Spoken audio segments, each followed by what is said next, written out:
This is Unmasked.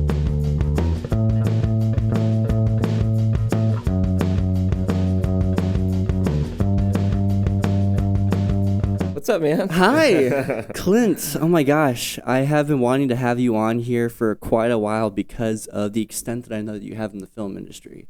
When I first met you, I wasn't 100% sure what to think because there's a million and one filmmakers and stuff in Arizona, and especially that post auditions and the amount of like student films and stuff. And then you go to the set and it turns out to just be some 19-year-old kid that's just trying to get a credit in school and stuff. Yeah. So when I first went for your audition, I was just like, oh, okay, well, we'll see how this guy is.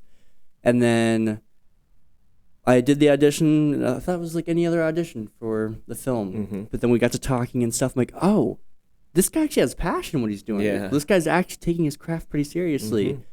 And so I was like, okay, all right, well, I'll go for it. And then slowly we kind of got to doing everything, and seeing the passion that you had for film lit my passion for acting. And I was just like, I'm finally That's working awesome. with somebody that takes this craft as seriously as I do. Yeah. And so just with that, and then I was like, wow, okay, this guy definitely has a story to tell. So I'm super happy to have you on here. Yeah, I do like to have fun on set, though. We like to play a lot of jokes when the time's right. Yeah. If it's like an emotional scene, it's going to be very serious. But there's moments where, even in this most recent movie we've been filming that we just wrapped production up on, we played a huge joke on the lead actor and his defense attorney during the court trial. And only myself and one or two other people knew when the verdict was read that it was going to be the opposite of what the real verdict was in the script. Oh, And no. we did it as a joke and filmed it just to see their reaction, and it turned out great. So Yeah. I like to have fun. Was he kind of just sat there like dumbfounded, like, whoa, At wait. first, yeah, and it was just, we have it all on recording. It was just hysterical. 30 people in the courtroom sitting there, and it's first take of the verdict, and we played a joke on him. So That's actually one of the ways that, off the top of my head, that you can think of that can make it to where you can either tell that they are actually acting or if they're just reading off the lines. Because if they just play it off, then like, were you actually paying attention to the story, or are you just reading off lines? Versus like when they're invested in the story, it's like, well, wait, this isn't part of the story. But then they can maybe like bounce off and be like, okay, so we're ad-libbing a little bit here. We're kind of changing things up. So I feel like that also kind of, it's a little bit test to the actors that you have portraying the story of whether or not they can go along with it, whether they're going to be like, hold up, this isn't in the script. Like, well, this might not be in the script, just go with it. See what you can do. for sure. See what we can play with. Yeah. So I will get to your introduction for those who don't know who you are. Go ahead and introduce yourself, maybe any accolades, accomplishments, a little bit about who you are, what you do. I'll let you go.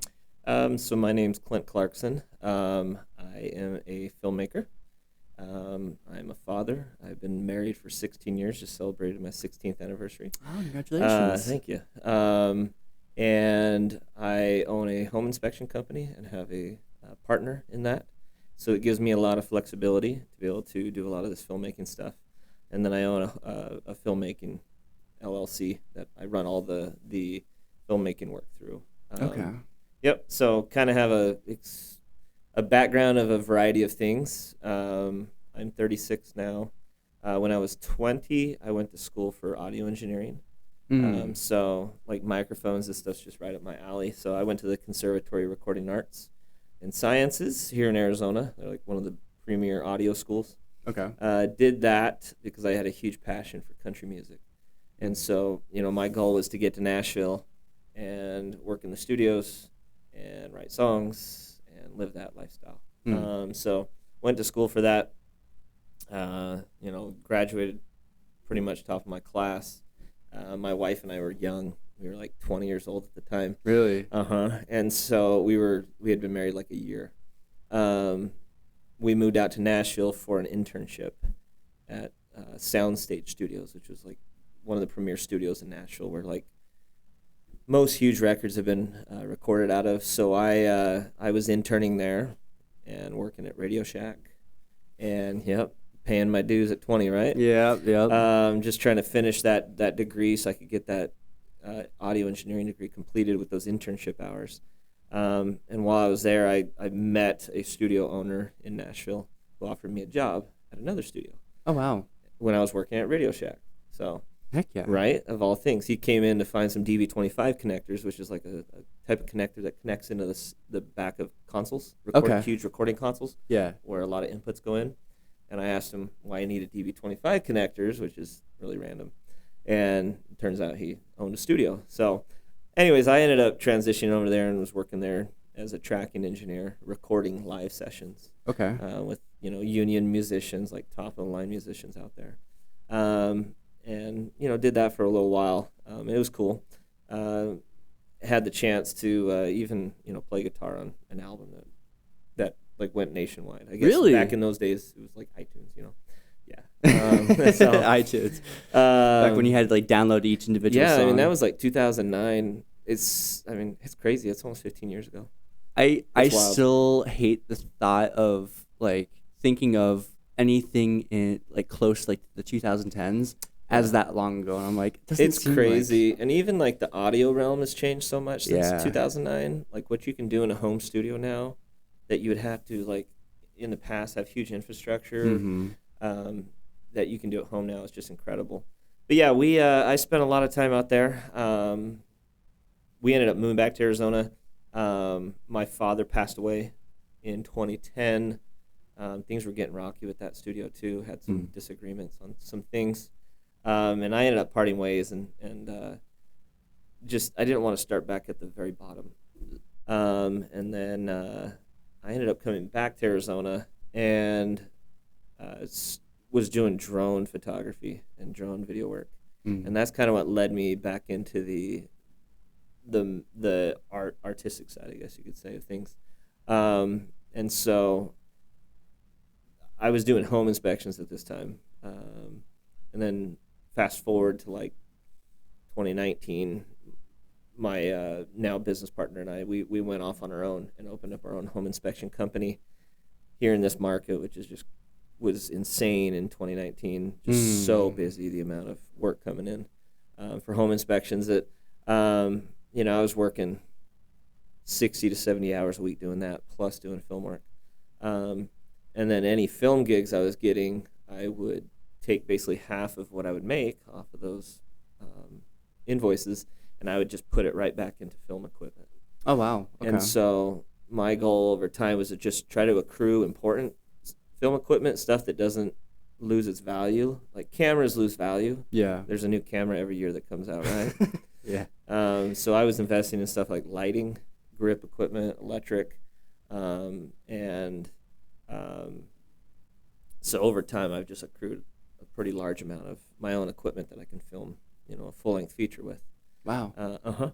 And so that that came from my side hustle doing filmmaking stuff, whether it was a wedding here or there, or a lot of corporate nonprofit work, some real estate, not a ton in that realm. And then even music videos. I did quite a few music videos that, every time I'd get an invoice paid to me, I would take half of that and just put it right back into equipment. Really? So I've gotten to that point where I've got a nice setup that I don't have to rely on a rental house. If there's a project I really want to do, like we did with Noche, Yeah. I can basically self-fund it, in a lot of ways like that, with the grip and lighting. Right. So kind of cool.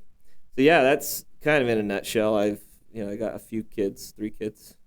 Yeah. 12, 7, and 3. They're hilarious. And we got several dogs. Yeah. So, yeah. Yeah, I remember going over to your place to do the ADR, and I got to meet them. That was awesome. Yeah, so that's kind of me in a nutshell. The filmmaking thing for me, it's an obsession. Yeah. What I learned from that Nashville experience was to never put my eggs in one basket, because Nashville, there's your quote. There you go. Yeah, there we go. Don't put your eggs in one basket, right? I learned from that experience that, like, when your networks are solely based on somebody else's networks, and if the rug gets pulled out from under you, you don't have those networks, especially in tight-knit communities like art. Yeah. You're talking music, you're talking filmmaking. It's a small it's like a small town. Right. Everybody knows everybody. And so I always learned to not put my eggs in one basket. So I would say like diversifying. And so for me, that's why I can never give up like home inspections. Yeah. Because it's been a very nice profession to have. It's paid very well, and I've been very fortunate. And it's also allowed me, we have guys that work for us, so it allows me, if I need to do a 20-day shoot, I can take 20 days off. Because it's your company. And then jump right back into that once I'm done. And it keeps me balanced, I would say. Because for me, I would be either too burned out if I was constantly just doing that. And I have to have that creative outlet. Yeah. Like my brain has to have that creative outlet to be able to be happy, to be honest. I think everyone needs some sort of creative outlet, whether it's photography, filmmaking, painting, like some sort. I don't think our brains are wired in a way to not be creative. I mean, even thinking back to our earliest ancestors with writing hieroglyphics on walls and stuff, like there's always been some sort of artistic endeavor that humans have pursued. And so I truly feel that everybody needs to find some sort of creative outlet. Now, whether or not you want to make a business out of it or creative or do some sort of professional pursuit out of it, that's a whole nother thing. But having some sort of creative outlets is, I feel like, what truly does help us in a mental capacity. For sure. I'm fascinated by that stuff too. Like, I commute like crazy, right? I'm always driving from parts of the valley to other parts of the valley. And so I'm always listening to a good book or a good podcast. But yeah, like you're talking hieroglyph stuff, that stuff fascinates me. Yeah. I don't think we know a whole lot about our own history, to be honest. Oh, absolutely. Like we could really go deep here down the rabbit hole. But I'm fascinated by those same types of things. But I agree. I think that's what makes humanity. Humanity is art. Yeah. It's the creative side. It's how we express ourselves. It's how we're able to portray emotion, how we're able to it's like how we're able to step out of the realm of reality and go into our own realm of reality, or at least our expression of it. So that's why anytime someone is in some sort of rut or something, one of the first things I try to go through is like, what kind of creative outlets do you have? Do you draw? Do you paint? Do you do photography? Like, I have too many at this point. Yeah. Because of the fact of sometimes I'm not the best with talking about like emotional stuff or getting into that. Like I'm in therapy and that does kind of help. But at the same time, when I am taking photos or when I'm doing this creative thing, it kind of gets my brain wiring in a way that's like, it's activating so many parts of my brain at once, physical, mental, kind of making it like, oh, what would make this look appealing and stuff. And like I was editing even some pictures last night, and even I'll edit one picture, but then I'll keep it like that for a couple days because I want to go. I've learned that I'll sometimes go back to that same picture and be like, actually, I want to crop it a different way. I want to make it look a little bit more abstract. I want to make it a little bit more like this, and like kind of visualizing it maybe on a magazine cover or something. And like having that kind of creative outlet it's like magic. Yeah, no, I agree. It's an obsession for me, and it's almost I'm really hard on myself, so it's almost like it's a blessing and a curse in a lot of ways, because you like super analyze your work. And like being in filmmaking, it's hard to watch movies now without analyzing the movie the whole time, right? Agree? Yeah. I'm sure you do as an actor. Oh yeah, all the time. Like before I got into acting, I would just watch a movie, like, okay, cool, but then going through multiple different acting classes and being on set and doing all this, now I'm looking at certain ones, like certain movies that first I was like, oh, this is phenomenal or something. But I'll look back and be like, actually, I don't like the way that they're portraying that emotion. Like this isn't, with the context of what's going on, either there's a complete underlying type of thing going on here, or they are just a glorified model that's taking on this role of portraying this emotion, because this doesn't look authentic at all.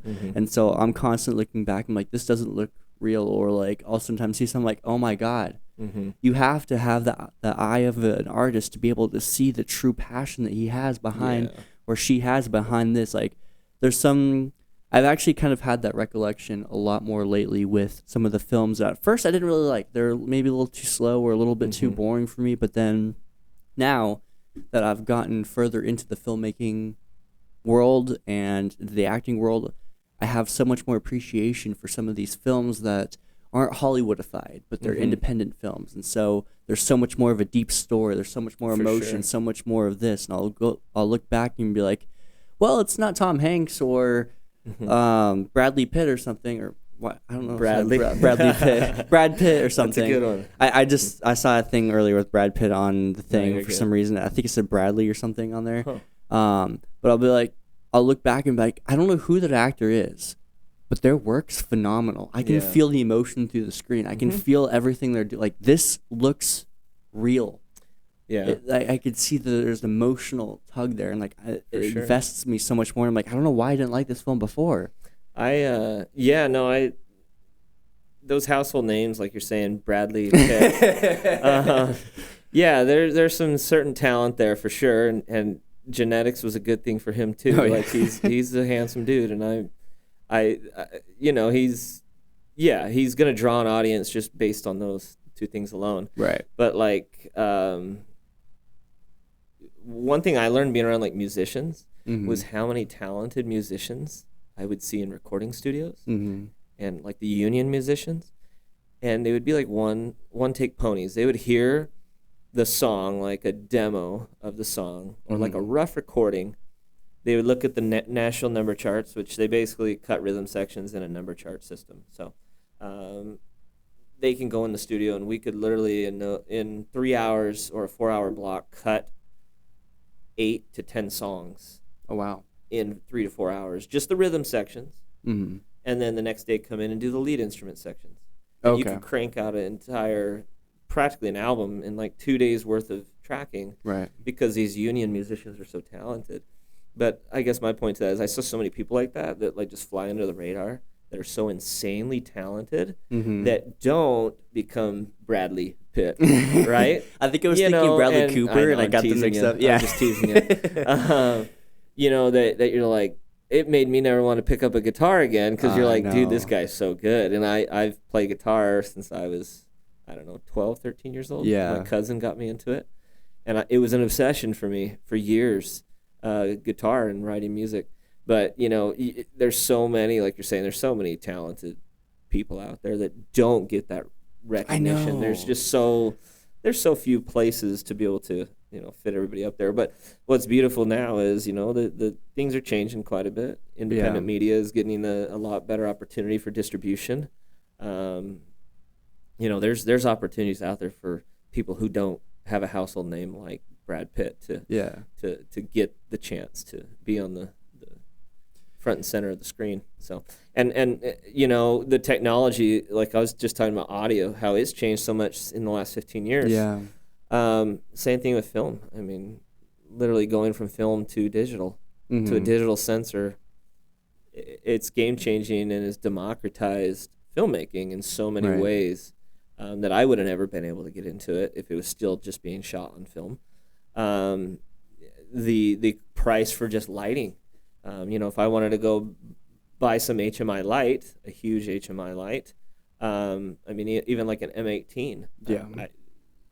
The cost of that, I can't think off the top of my head, but it's probably 4 or 5 times more than buying the Aperture 1200D, which is, a comparable light to the M18 as far as output and light quality. So it's, the price of this equipment's gone down to where it has democratized it for people like me to be able to jump in the game and express our art and not have to worry about the gatekeepers that are preventing that from happening. And so it's really cool. And so it gives somebody like me or you that opportunity. That's kind of what we did with Noche. Yeah, no, and that's one of the things that I do love about kind of the technological advancements, especially in the film industry, is the fact that you don't have to be in Hollywood or work with these production studios to get high quality stuff anymore. The stuff that's available now to regular consumers, like you can get a Sony A7 something and be able to shoot in 4K. 10, 15 years ago, you would have to invest a couple tens of thousands of dollars to be able to get what you can get now at a consumer level, instead of being like, oh, well, you have to have the Sony budget and be able to Mhm. spend a couple $100,000 on this nice camera to be able to get that 8K resolution with Mhm. this frame rate and all this kind of stuff that goes into it.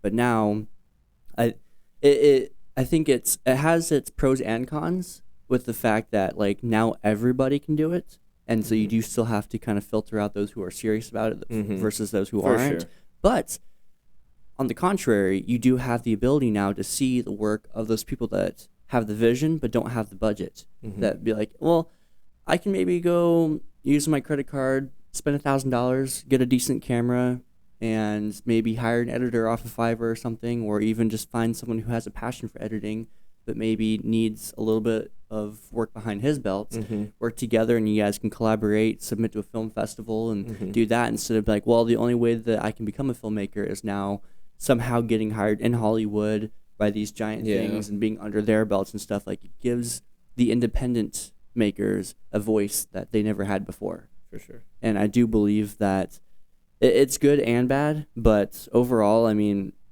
if it wasn't for that, things like Noche wouldn't exist, or Right. things like Dog Bite Murders wouldn't exist. Mhm. Things like these little films that are like that originated maybe off a camcorder or something, or just with an idea, have the ability to actually get born. Like obviously, there's still big Mhm. hurdles like locations or sound design. And Mhm. there's still definitely a difference unless like somehow you can pull magic off and make a small budget thing look like a huge enormous budget thing, which Mhm. some people have the ability to do. For sure. But it's still like the world for it is changing, and I'm excited to see honestly where it goes, because I've Yeah. personally seen like even on like social media, TikTok, YouTube and stuff, some of the quality of production that I've seen on there. I'm like, Mhm. this you wouldn't be able like for something like YouTube, you wouldn't expect No. this high of production for this. Mm-mm.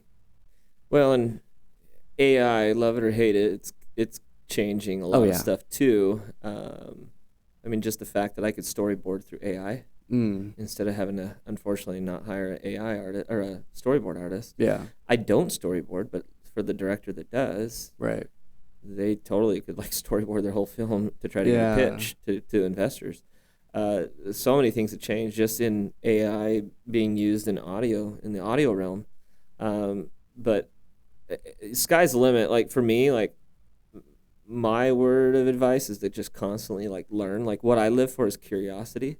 Outside of my family, like of course I live for my family. Like Mm-hmm. that's what motivates me every day. But outside of that, it's curiosity motivates me. And so like to be able to reach out to some of the, like the best cinematographers, because when I look at myself as a filmmaker, what do I think of first and foremost is a cinematographer. Right. Um, and I realized over time, okay, that role that I take on as a cinematographer more as a director role too, Yeah. because I do have this vision that's tied to it, but it all surrounds the cinematography. I want the visuals to be just as good as they can be to really keep a viewer watching. Mm-hmm.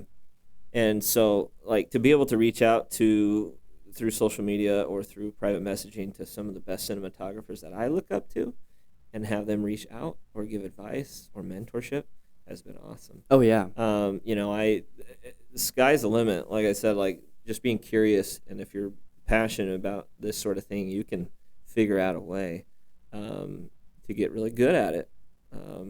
Without having to, work in Hollywood, starting on a grip truck, in electric or grip, and slowly building your way up. The industry has changed in a lot of ways, where to get your foot in the door. One of my favorite cinematographers is Shane Hurlbut out of L.A. He did like Terminator Salvation, Greatest Game Ever Played, some of those movies.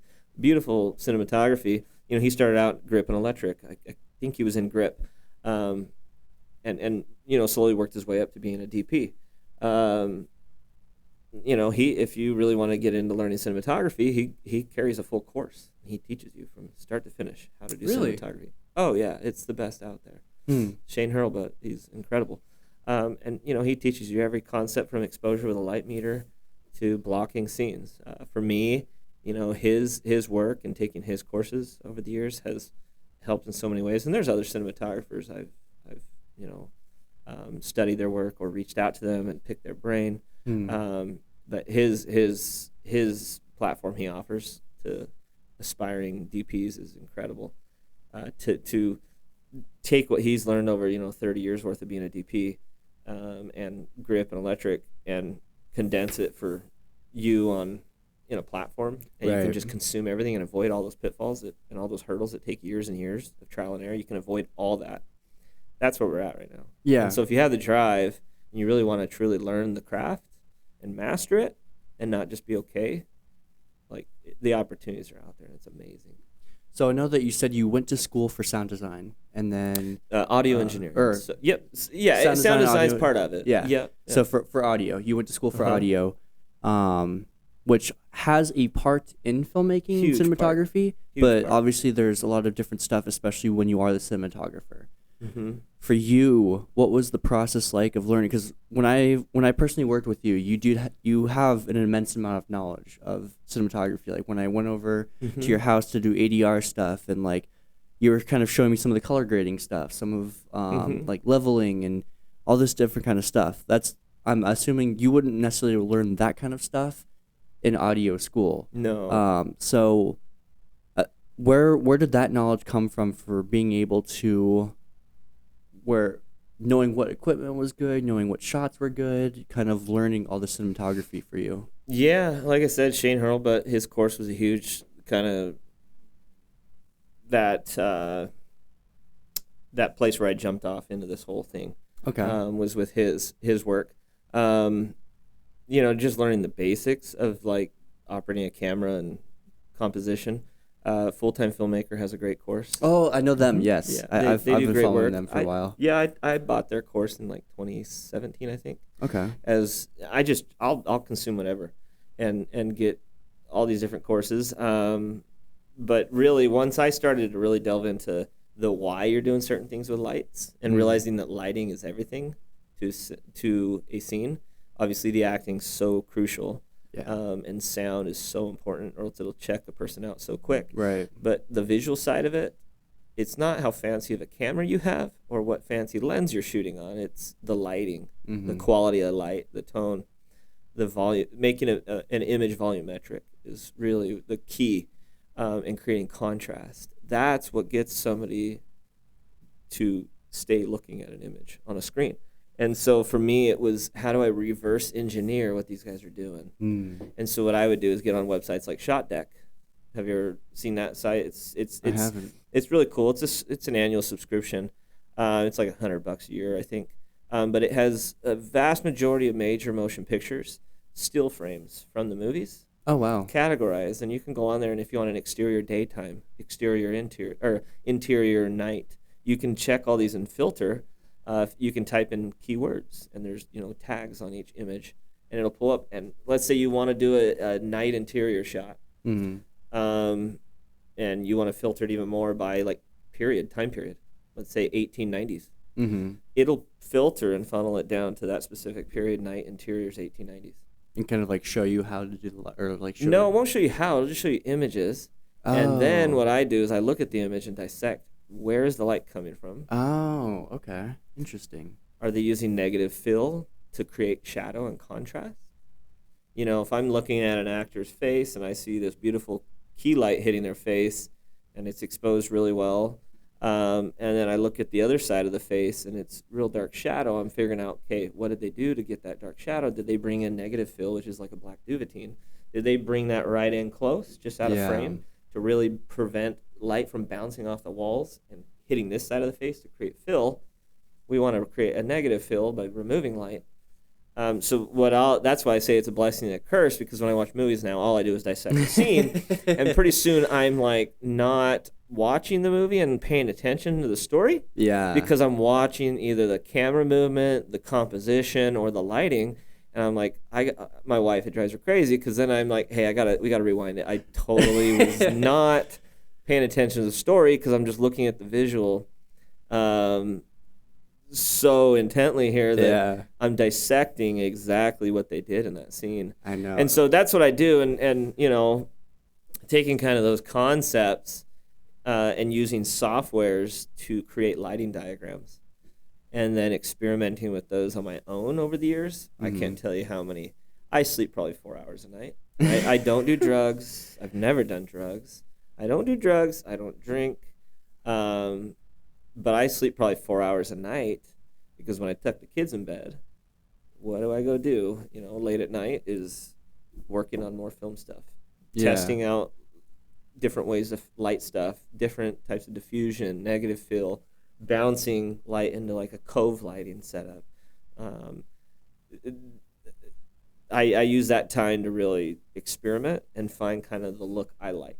And so I'll take a scene, I'll go on Shot Deck on that website and find like a scene I really like. Let's just say, for instance, the Queen's Gambit. The cinematography in that is amazing. Okay, so I'll look at a frame in that, and I'll look at it and draw it out on a lighting diagram. Basically like a framework of what the room looks like, where the actors are at, and where is that light coming from, and then dissect the quality of light that was hitting them. Was it hard light? Was it diffused light through diffusion, creating a soft light? Was it a soft hob? Are they, halfway lit with hard light, soft light up here, hard light down here, to create like the effect of light going through a window with maybe curtains, and part of it's hard light and part of it's soft light. And I'll dissect that, and then I'm looking at the contrast of light, and then I'm looking at the set design in the scene. What's creating interest in that image for me, and it's all those things. That's what I'll do to create an image. That's how I got to where I'm at now. Is just tons of hard work, like hours and hours and hours of sitting a camera on a tripod and building a frame and learning the tricks of how I like to expose the image to give it a nice visual that will keep people watching. But I mean, the tools are out there. Yeah. You just really have to work hard. That's cool though that you found, like, you didn't go through the rabbit hole of falling for the BS that like the fanciest camera could get you the best shot type of thing. That you found that it was something like lighting that can be the make or break type of thing, because I've definitely seen numerous cinematographers and videographers that try to hype up their work because of the equipment that they use. Meaning the camera, like, oh, I just bought a $20,000 camera with this. It shoots 16K, so it's the best thing out there. But I look at the thing, I'm like, there's just something missing about this. Like, it's very crisp. It's very nice to look at, but like, there's something off. Like, it's too saturated, maybe. There's too much shadows over here. There's too much contrast. Like, I understand kind of what you're going for, but either color grading needs to happen a little bit better, and you need to do this. But then it's also just the eye of the beholder. You have to kind of... It's so subjective. That's one of the reasons why, like, something like film and art is so... It's very difficult to judge, because what you think something might need to look like isn't what they were going for. So when you're looking at a shot, I'm like, oh, it's too saturated. Like, actually, I was going for saturated. That's just kind of what I like. I like when colors are saturated, when there's a lot of contrast, when there's deeper this or less deep in this area. And I'm like, oh, I mean, if that's what you're going for, then awesome. But that's kind of piggybacking off of like your why behind the thing. If you are wanting a little bit more of this or a little bit more of that, I mean, there's certain directors that, like, you look at their stuff and you can tell it's directed by them just based off of their work. And some other people initially, when they first get their start, look at it and they're like, I don't like that at all. And it's like, well, you don't have to like it. I like it. This is my film. This is how I want it. This is my baby. Give it a little bit of time. Understand the story. Like, it's also hard to judge a puzzle by each of the individual pieces versus looking at it when it's all already put together. Because you can look at something like, I don't like how this looks. Like, just give it some time. Let me put it together. And then once you see all the pieces put together, then you'll get to see the finished product. Instead of just like, oh, well, I don't like this sound. I don't like this light. I don't like this. But that was one of the first things I even noticed with being on set with you was, like, obviously you cared about the camera stuff, but the biggest thing I saw you working on was the lighting. Like, you were sitting there adjusting the camera settings and stuff like any regular, like, cinematographer. But the attention to detail and the passion that you had behind the lighting, I was just like, is it really that important? Like, holy crap. And then everything. When I saw the finished version, I'm like, this is everything. Holy shit. Like, Yeah. I didn't realize that the lighting could affect the mood. It can affect all this that much more. It can portray so much more of the story if it's shown in the right way. Yeah, and it has to be like, for me, I love like dramas. Yeah. I don't get in. I love action movies too, but for me, like telling true stories, like we were talking about when we started at the beginning about like just humanity, like hieroglyphs on the wall or Yeah. petroglyphs. For me, like what captivates me watching movies is not to go see the next like action movie or the next superhero movie. For me, it's like true stories or historical fiction. Okay. That's a period piece. For me, maybe it's just because my eye is drawn to the cinematography and the lighting that's intentionally done for like a period piece. Okay. So, yeah, if you want to get into like DP type work, you just every movie has a different feel about it, and so you have to light it toward that type. So, yeah, the sky's the limit. And like you were saying, like cameras, I agree. Like you don't have to have the most expensive camera. It would be nice to have an Arri Alexa. I don't. I'd love to have one, but one of my favorite cinematographers is out of Russia, and him and I converse back and forth ever so often. And some of his best work I've seen was done on the Blackmagic cinema cameras. Really? Oh yeah. Wow. Oh yeah. That's awesome. And if you compared his images to the Arri Alexa, or some of the images you see out of Hollywood, it's neck and neck. That's how good it is. And my thing was always, well, until I can get to that point where the camera's what's holding me back. Obviously, I'd love to shoot on a set with Arri Alexa, but it's like what you're saying. If you have the tools in front of you and you know what you're doing with the lighting, you can make a Panasonic GH5. That was like the first camera I got. You can make that look amazing. Yeah. But there are limits there. Yeah. I recognize that. But yeah, there's so many opportunities. If you want to learn, I might not be the smartest in the room, but I'm going to outwork you every time. So I like that. That's me, and that means I'll get 4 hours of sleep a night, and I'll live like that. And I've done that for years now, where I'm sleeping 4 or 5 hours a night at most. Does it drive your wife crazy? Just not enough hours in the day, unfortunately. Yeah. I had the opportunity to. I got offered a gig. We explored an opportunity, and it was because of my video and an audio background that I got offered a gig to be a producer on a really big show. Oh, wow. But it was, and I turned it down, and this was like 3 or 4 years ago. But the guy I knew who had offered me that gig, he said, you're going to have to come, at some point, you're going to have to reach a crossroads where you realize there's just not enough hours in the day. And so you're going to have to pick or choose one or the other. And that was in reference to filmmaking or the home inspection stuff, And I said, no, I get it. And I see that a lot. He was correct in a lot of those ways.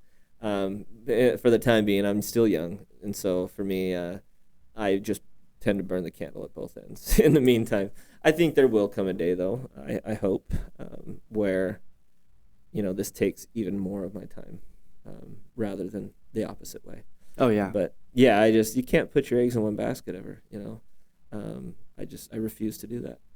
It's kind of swinging back to the whole equipment thing. I've been noticing that, too, with as a photographer.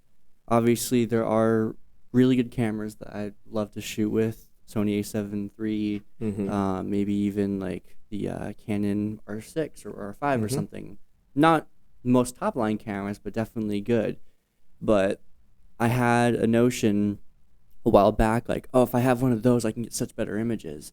And then I'm glad I didn't get those cameras back then, though, because it forced me to learn even more on the actual schematics and everything behind the image, to where now I create images that people are like, oh, what's that taking? I'm like, yeah, Canon T6i. It's like, they're like, are you serious? I'm like, if you take the time to learn your settings, learn lighting, learn this, you can make something look good. Now, obviously, I'm at a point where I do need to upgrade, not because I want the image to be more bright or anything, but because things like, oh, I need a faster shutter speed. I need better autofocus. I need stuff that those only are perks that come along the way. Yeah, I need something that only a upgraded camera can give me versus instead of like, oh, I just want to be able to take a better image. It's like, well, no, I just need to learn how to use the tools that you have already. Yeah, that's why I just, I shoot Blackmagic cameras. And I love them. And I love the workflow. I love that I can take that directly into DaVinci Resolve and use the DaVinci wide gamut color space as my color space that I'm working in, and I don't have to use transforms to get it into that color space. It's just there. If we're going to bring in something that has maybe some VFX into there, we obviously can take ACEs and then do a color space transform and bring it into that DaVinci wide gamut color space. But I just love being able to use that product from Blackmagic, and it goes straight into my editing software flawlessly, and everything's smooth. They're great cameras. They really are. The whole family, from the 12Ks to the Pocket 6Ks, they're amazing cameras. Super powerful if you know what you're doing. Oh, yeah. The key is if you know what you're doing. Yeah. And you got to learn your equipment. Those cameras shoot high ISO for nighttime. You can shoot. It has basically two different settings in layman's terms. Like I think the 400 ISO is its standard, and 3200 ISO. It has two different ones for like basically daytime and nighttime. But just because 3200 ISO is the standard for that nighttime shots, I don't shoot at 3200 ISO at night. Okay. If you learn your camera and you learn what it picks up light at the best, and that's just through tons of trial and error and practice. Yeah. You can figure out how to pull out the best image from that camera. So it's about how much you learn about the camera, and you can really do so much with it. All these cinema cameras that are out now, they're so close to each other in a lot of ways. Yeah, no, I agree, because I've worked on a few sets that a lot of them have been using the Blackmagic, and a lot of times when I first got on, I'm like, oh, sweet, this is gonna make a really good production and stuff, just because I'm like, oh, you guys are using such a high-end camera. But because they didn't know how to use it, it looked like crappy footage. We shot Noche on Blackmagic. Yeah, I know, and that looks like it was filmed on something that Hollywood, only the industry of Hollywood would have. It doesn't look like just a consumer level cinema camera. There's a DP buddy of mine who's from back east, and him and I were messaging back and forth, and he has an Arri Alexa now, a 35 millimeter, and we joked. I said, "What are you using for your B cam?" And he said, "I'm still using my Pocket 6K." I said, "Are you really?" He said, "Yeah, for run and gun and gimbal shots and handheld work." He said, "I still use the 6K as my B cam, and my A cam is my Arri Alexa." And he joked. He's like, "I call my Pocket 6K the little brother to my Alexa 35." And so because they both go hand in hand, the image quality it's hard to tell which one was what. That's that awesome. way when you compare the A and B of each and say, okay, which image here is the Alexa, which one is the Blackmagic. Very, very similar imaging. Obviously, the Alexa rolls off the highlights a little cleaner. There's things like that. But, you can. The sky's the limit, man. If you're motivated and you want to learn it and work harder than everybody else, you can do it. And that's cool that you were able to utilize resources like different courses and stuff. I know it gets a little bit iffy in the world of courses because there's so many people that are like, oh, here's a $500 course on this, and it's like you go into it and it's like, here's what ISO is, and it's like, this is what I pay $500 to learn. Yeah. So it is kind of difficult to filter out which courses are real, which courses are going to be worth the money and stuff. But there's some good ones out there. Like I said, I would just go to the source. Like, why not? If you're gonna learn this stuff and you want to learn it right, go through a course like Shane Hurlbutt. How did you find a course that actually held value to it instead of falling into the rat trap of finding some random YouTuber that's just like, oh, here's my course? Because somebody like Shane Hurlbutt's an industry standard. ASC, Hollywood cinematographer. I mean, he's top of the line. So just doing good research on who's doing it. Mm-hmm. I mean, one of the most key things for me was just blocking. scenes. Mm-hmm. I don't go on any set ever without all my scenes blocked ahead of time. You remember on Noche what we did? Like, well in advance of going on set, I sent you blocking diagrams with animation. And it showed remember the little circles moving around? Yeah. Remember that? That was a completely new experience for me. For Hollywood Camera Works, that's the software I use for blocking all my diagrams. And that's not me just like out of thin air figuring out to use Hollywood Camera Works. It was Shane Hurlbut. Okay. You know, I took one of his courses. He shot Semi-Pro, that movie with Will Ferrell. Oh, yeah. Mm-hmm, and Woody Harrelson. Yeah.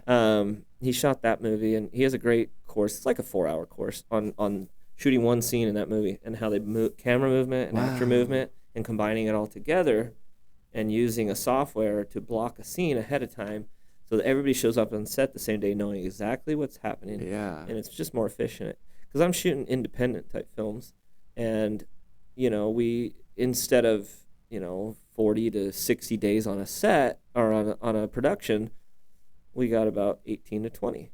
Mm-hmm. And so, the less time I can waste on set having to direct people of where they need to move to, the more time we can actually then get creative on set. Oh, yeah. And so if everybody shows up already, like, having, what I like to do, and, it's my little thing I like to do, is the concept in Hollywood is block, light, shoot. Mm-hmm. Block the scene, light it, shoot it. What I like to do is knock out the blocking and the lighting ahead of time in these diagrams and get where do I want my actors in this scene to move. Because, correct me if I'm wrong, I'm not an actor, never have been, never claimed to be. But I respect the hell out of what you guys do and the vulnerability you guys have to do in camera. It's very difficult what you guys do. And what motivates an actor in a scene with movement would be, what in that story, and I guess more from like a method actor maybe, but what motivates that actor to move within the scene? Is there some emotional event in the scene that moves them from one spot to the other?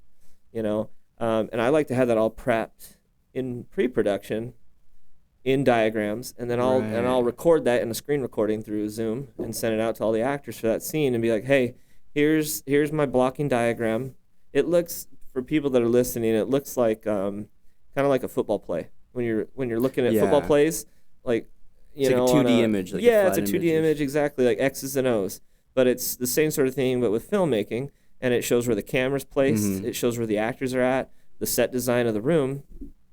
And I'll send that out to all the actors of here's how I intend for the scene to go, and I'll talk about it, and kind of those emotional events of the scene and why the actor's motivated to get up and maybe move over to the window.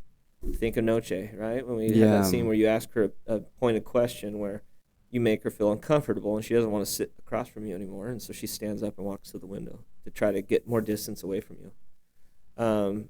That's all intentional to get her over there. Yeah. And she's not just randomly getting up to leave and walk over by the window. There's a purpose for her going from point A to point B. I like to have all that in the can, ready to go, so that when we jump on set, it's a matter of we talk about it and go from there. And then depending on who the actor is, we'll rehearse or not. Yeah. When we just finished Dog Bite Murders, and we haven't really gotten into that, but like what I learned with that was 90% of the scenes we never rehearsed. That's awesome. Everybody came in knowing what my expectations were from that regard with the blocking. I had my lighting diagrams based on that blocking. And so that by the time we got onto set, we would discuss some things. And if the actors had input of maybe they had an idea here or there, they always know that, like, on set with me, like, you check your ego at the door. Because, like, all of us, we're all just nobodies. Let's be honest here. Right? I like that, yeah. Okay? Like, which one of us is Scorsese in the room and which one of us is DiCaprio? Right. None of us, okay? So we're all creating these independent productions. And what I learned in the recording studios or songwriting with fellow songwriters, and from personal experience, what killed creativity in the studios or in a songwriting session was the guy with the ego. And so the moment an ego is brought on the set, It's it'll done for. ruin the set. Yeah. And so Dog Bite Murders, with my writing partner Gregory and I, we co-directed that film. When we had the cast put together in a Facebook group, first thing I mentioned in that group messaging was, please check your egos at the door. If you have one, it would be a good time to look in the mirror and realize, it's not welcomed on this set. How was that? And we're here to create. And if you're not willing to do that, don't come on our set. Yeah. Because I don't want to deal with your ego. Nobody wants to deal with that, and it's just going to ruin the art. And that's from like being around songwriters. Yeah. I wrote a song with like 3 of us co-wrote a song one time, and it got pitched around, and it never went anywhere. It was a good song, but one of the songwriters in this, us 3 songwriters that wrote together, he had a hard time with criticism by his fellow writers of maybe like a line or here in the lyric, and it really put a damper on that production to where I never worked with him again. And it was simply because his ego couldn't be checked. It's just so crucial, and that's, I think, the biggest part of directing people. Again, I'm not an actor, but I think the biggest part of directing is just being able to talk to people and creating an environment for them to feel vulnerable where they can open up and really emote. I couldn't agree more with that, actually, because as an actor, when I'm on sets, I will still get excited to work with certain directors depending on how they treated us as the actors. If it was a collaborative effort, or if they did have that chip on their shoulder, like, this is my movie, either you do it my way or get off my set. I'm like, well, I understand this is your film, but this is also a character that I'm portraying. This is something that we're working together on. Yeah. You casted me for a reason because you saw that I had a similar vision as you. So when you did something like send that message out, how was that perceived? Because I imagine like some people, because I've never heard of a director first saying that to the people of like, check your ego at the door, which some people I can imagine like, what's this guy talking like? Guy? What kind of bad experiences did he have to say that? But other times it's like, honestly, that's a refresher to be like, this is going to be a set without any egos. If there's going to be egos, you're not welcome on my set. Yeah, it goes back to the core of that. I've been in like recording sessions where it's awkward. You're in a studio and there's like a music producer by you, and somebody's having a poor me moment where they're just like, it can kill an entire session. Oh, absolutely. Everybody just has to leave and come back later, and maybe it never happens again. I've seen great projects just fizzle out. And I take experiences like being in those studios and seeing super talented people letting their egos get in the way and just kill things, just kill the climate. And so it's just, for me, it's so important to just leave that at the door, because we're all learning. Like I said, like, who in here is the Scorsese or the DiCaprio? We're not. But I sure as hell can make it as close as we can if we have the right environment.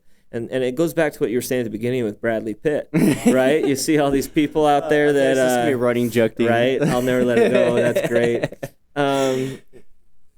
Like, it goes back to that whole thing. Like, there's so many super talented actors out there that don't get or ever see the light of day like that, like he has been exposed to us. And the same thing with the music industry. There's so many talented music artists that I've heard, and I'm just like, how are they not huge? They're so insanely talented. And it goes back to this whole thing of, like, if we casted you for the role, we saw something in you. The question is, can we get it out of you again? Because you did it so good in your audition. What do we got to do to get you mentally there, prepared again? And for me, what I found, making sure there's no egos on set and that it's a welcoming environment for people, has been the best way to allow people to emote. And like you're saying, it becomes a collaborative effort at that point. They know, okay, ultimately at the end of the day, the director and DP ultimately are going to decide, the framing and composition and the lighting and the way the scene's pacing.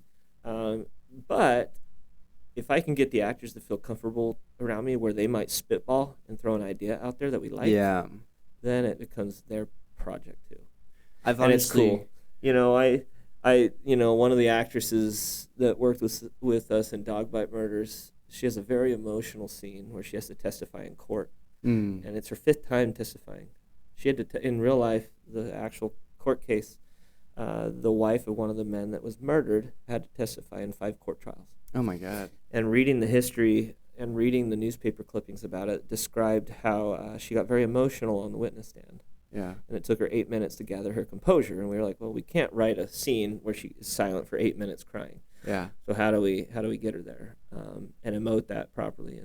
And you'll see in the movie what we did. But what was great was her and I did a Zoom type rehearsal, and it wasn't really a rehearsal, but it was a more of a, hey, let's make sure we're on the same page ahead of time, because I knew it was going to be so emotional that day that I didn't want to disrupt her focus getting on set. And so ahead of time, she threw out the idea of, I'm reading the script, and the attorney is bringing up all these items of evidence to show me, and I'm just, spouting my answers back to him, the dog and pony show of, yes, this was so-and-so, this was my husband's gun. Yes, this was my husband's gold watch.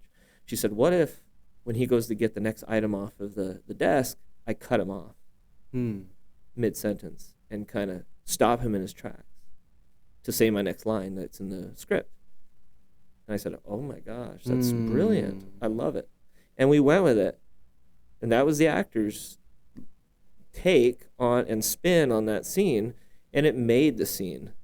For me, it totally made the scene, because then you see the attorney's reaction where he's just like, whoa, wow, I didn't expect her to do that to me. She's kind of flipped the script on me. And he knew it ahead of time that we were going to do that. But, the actual character in the movie realizes, oh, shoot, now I'm having to backpedal because of what she just did. And when it becomes a collaboration like that, that's when the real art starts, when we did the courtroom scenes in that movie for 4 days in an actual courtroom. Wow.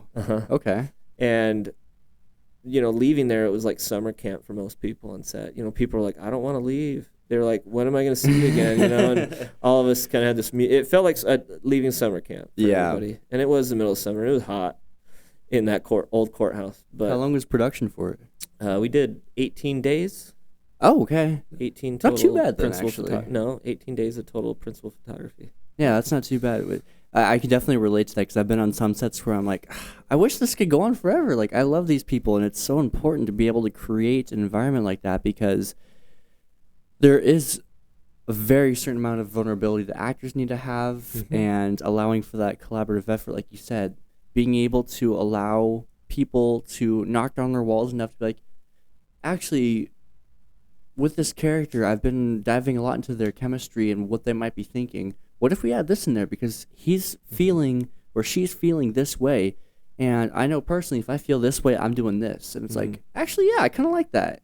And so it allows for that. And so being able to do things like checking your ego at the door, or just opening up and be like, look, I want you to dive into your character. I really want to see what you can create out of this too. Obviously, I know the script is written, the story is written, like all this, but if you have any type of things, like, I can't guarantee it'll be in there, but shoot it my way, and we can talk about it and stuff. And I've seen some of the greatest scenes in the greatest films are from the actor just being their character. They're not. It's not in the script. Like, oh yeah, it actually wasn't even in the script at all. It was just me and my co-star or something just bouncing off of each other, and it just felt right. And we just kind of went with it. They kept filming, and they're like, that was amazing. Like, I was watching some clips from The Wolf of Wall Street. The whole scene with Leonardo and I am totally spacing on names right now. They're sitting there, and most of that scene was completely improv when they're talking about whatever they're talking about. I'm not going to get too much into that, but the fact that most of that was improv, I'm like, it felt so organic. Yeah. Because it was organic. It was just them getting into the character and just boom, boom, boom, boom, boom, back and forth. And it's like, oh my God. It was magic. Yeah. And so being able to see that, it was insane. So going from something like Noche, which was like a very like low budget short film, Ultra low budget. ultra low and budget. you were amazing in that, and I Thank you. appreciate you doing that. Of course, it was honestly still to date one of the best films I've ever been a part of because of the collaborative effort, the people I got to meet, the people I got to work with, the storyline. It was an organic story. It wasn't something that was just shot out of nowhere. Just like, we're gonna bullshit around and just do this. It was something that the professionalism, the collaborative effort, like just everything about it. I was just like, honestly, I could have been paid $1, $0, anything. The fact that I got to be a part of something like that with people that felt so passionate about film, that that lit even more of a fire of like, I want to get on more films like that. I don't care about pay or anything, as long as I can get on more films like Yeah, that. it's gonna gain some major experience. Yeah, and I mean, it just helps so much in everybody's career. So going from something like that, because that was your first short film, right? That was. That Uh-huh. Okay. And then immediately to something that's like 20 steps ahead, being the Dog Bite Murders. Yeah. What was the process like of going from something like that to a full-on feature-length film that has incredible attributes that I saw it's already gotten a lot of notoriety from different news sources. You guys had some stories and stuff on you guys. I know that Globe, where you guys filmed it, kind of put a lot of notoriety on you guys. Like, how has all that been for you? It's been neat. So this whole thing, I would film a corporate video or a nonprofit video or a wedding or you name it, and it'd be fun, and you learn exposure, you learn how to frame images and edit well, and creating a story out of nothing, right? Right. In that realm, but ultimately my end game was always being narrative filmmaking. There's just not money in narrative filmmaking like there is in corporate and nonprofit work. Right. Or if it's the right people in music, there is some money in the music video realm if it's actually somebody who's being produced by somebody or managed by a management group. And that stuff is great and all, and I love shooting music videos, especially if they're narrative style. Narrative style, and those are my favorite. But my end game was always be in the actual narrative film realm, mainly telling stories kind of about the human condition. And so for me, like Noche, I put it out there. I had some really good friends through doing music videos.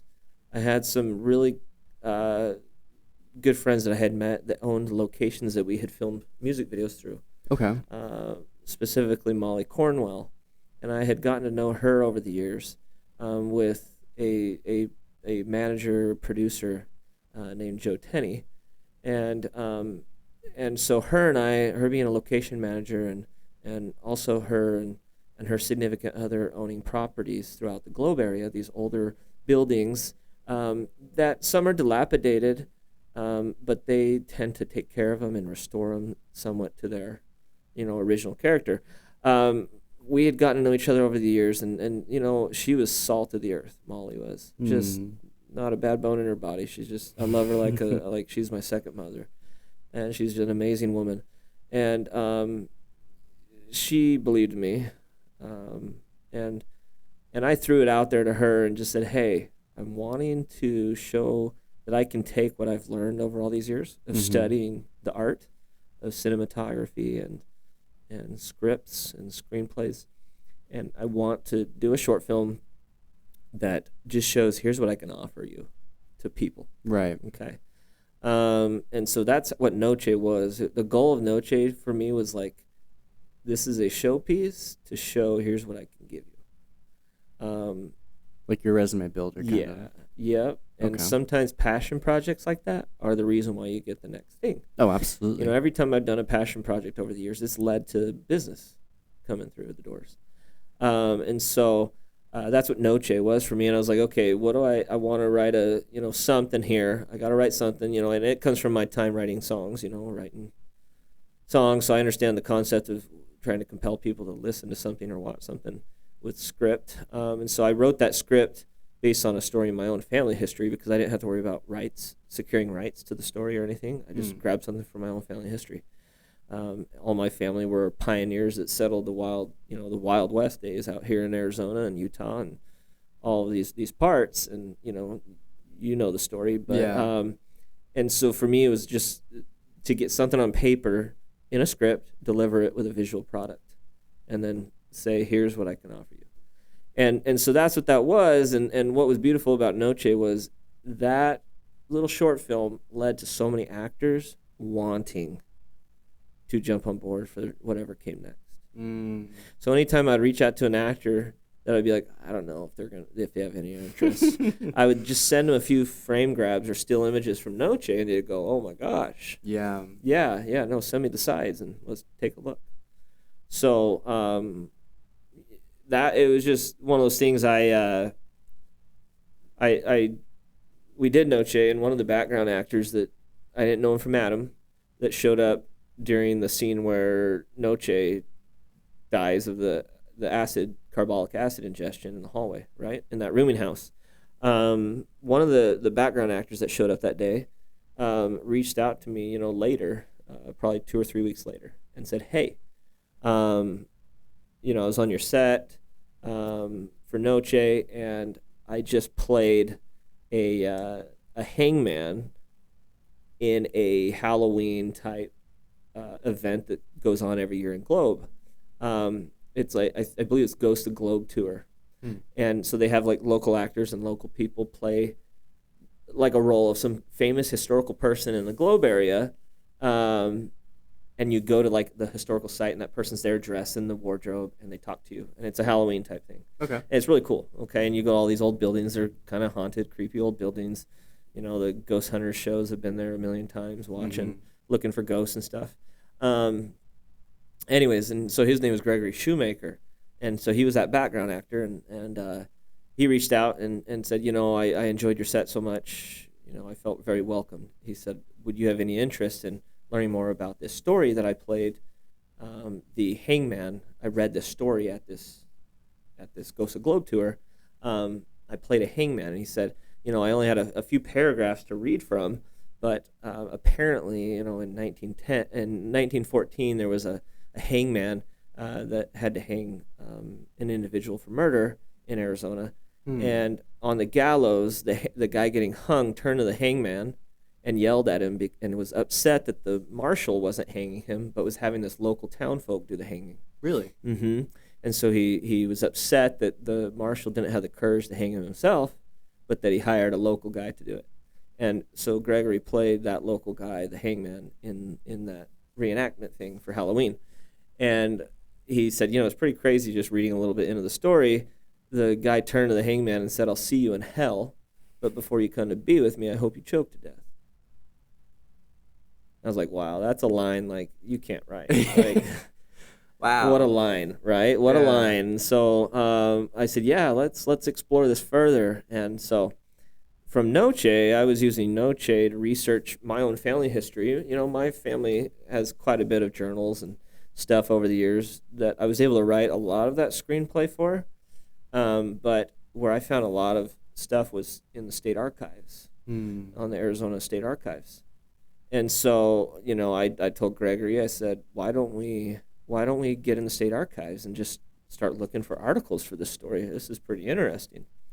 And so, we spent a couple really late nights on Zoom calls, both online, digging through the state archives, searching keywords, and we found a dozen or 24 articles that were primary sources, contemporary sources of these events that took place between 1910 and 1914.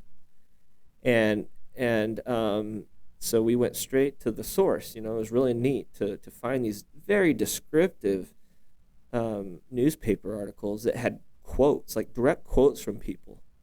And we were able to weave some of those direct quotes into the script.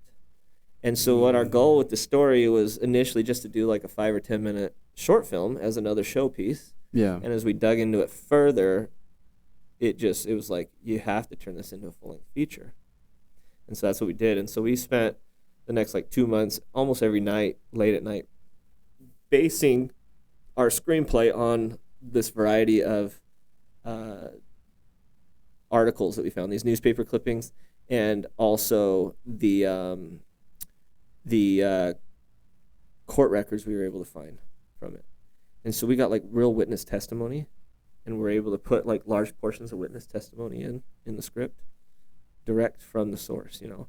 And so it's almost like a historical. It's a fiction, but it's like very closely. I mean, it's a based on a true story, you know. Right. Which is really cool. We're recording still. Yep. Yeah. I just want to make sure that this thing didn't die out or anything. Yeah. So Gregory and I, it was great. Gregory and I started writing that, and pretty soon we had like 50 or 60 pages, and we thought it was wrapped in a bow. And just over time reading, it was like, man, I just felt like there were certain little things we needed to add to it. And so pretty soon it turned into a 70-page script. And so, and you're like, oh, 70 pages. So what is that, a minute a page? So 70-minute movie. It's like, no, this is a drama. The pages are very dense. So the dialogue is very dense on some of these pages. Yeah. And so like, we're pacing at about a minute 15, a minute 20 a page right now. And so it's right now I've got it edited about 110 minutes in right now, and I've still got 20 pages to edit in the cut. So I think without credits, we're probably looking at 90 minutes for the film, plus credits, maybe an hour 35, hour 40. Decent size. Yeah, it's right there in that pocket where you want it to be. Yeah. But yeah, it was just one thing after another. So, we wrote the script, and the cool thing about it, a lot of the buildings where the story really happened are still there. And did you guys get to use those buildings? Oh, yeah. Wow. And so I had developed this relationship with Molly over the years, from doing music videos in her neck of the woods at her locations, and reached out to her and to figure out what it's going to take, budget-wise, and how do we get this all squared away to be able to film in these locations and basically reenact things that really happened in these locations. And, I mean, it looks like it's exciting because those locations there in Globe are so unique. And if you get the chance to film there, it's amazing. All these old buildings, turn of the century, 1900s construction. It was really neat it was kind of eerie, too. Like being in the jail cells where these guys were held. It was kind of eerie, thinking, these guys are in there for 4 years. But we got to... shooting all those locations and get all that put together. But yeah, we went from writing the script to, the next phase was, let's get a cast put together. We started talking budget and funding, and we got a couple private investors that had read the script, and had reached out and had interest in it, without us having to offer. So they found it and they reached out to you? I had known them. Okay. Yeah, but I had sent them the script, and without asking for them to help fund it, they reached out and said, "What's it going to take to fund it? Can you crunch the numbers?" So we ended up having to do I feel like, and I never want to do it again, but like having to be like a line director basically, or a line producer, having to itemize every little detail of what it's going to take cost-wise to do this sort of thing, and then taking that number to them and then seeing if it's going to work or not. Line producing. It's amazing for people who love that, and I have a huge respect for it, but what is the it. position of line producer? They're looking at like the day-to-day operations of budgets, the fiscal side of things, and a lot of other logistics, but they're kind of boots on the ground. Gotcha. Yeah, okay. day-to-day. But, for me, it takes away from being able to work on the creative side of the blocking, lighting, and shooting, is ultimately what at my core is why I do this. Every day on set was a joy just to hit record because of the amount of work it took just to get to the point to hit record on the front end, in the pre-production, and the weeks leading up to, shoot days, to where when you actually were about to, when you had slate rolled and we're going to roll slate, I would take a big sigh and just go, wow, we did it. We're here. We're actually hitting record, and we're doing it the right way. This isn't just run and gun. We're doing this the right way.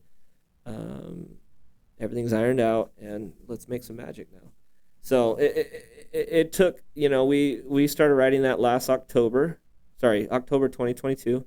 We had that script wrapped up in a bow by about December, and then continued to just polish the script even further. And we were writing little things here and there into the script up through June of this past year. a month and a half Dang. before production. There were little things. It was like, okay, now that we have an idea of this and who we got here, it's so necessary we write this little scene in now.